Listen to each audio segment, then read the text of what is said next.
আমরা ঘোষণা করেছি কলেজ এবং বিশ্ববিদ্যালয়ের ক্ষেত্রে ছাত্রীদের উচ্চশিক্ষা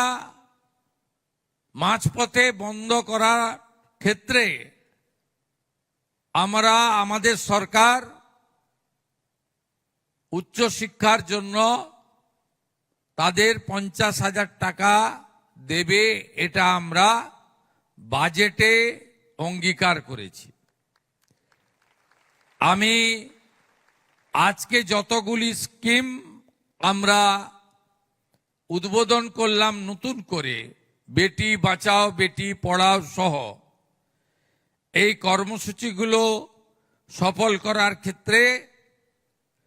শিশু ও নারী কল্যাণ দপ্তর, শিক্ষা দপ্তর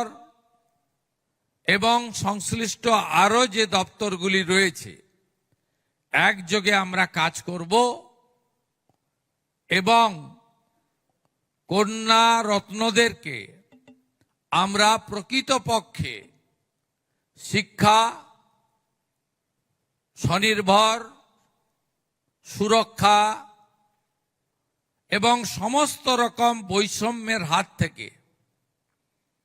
আমরা বের করে আনার ক্ষেত্রে আজ স্বাধীনতা দিবসের ঠিক আগের দিন কন্যা রত্ন দিবসে আমরা সবাই অঙ্গীকারবদ্ধ হলাম।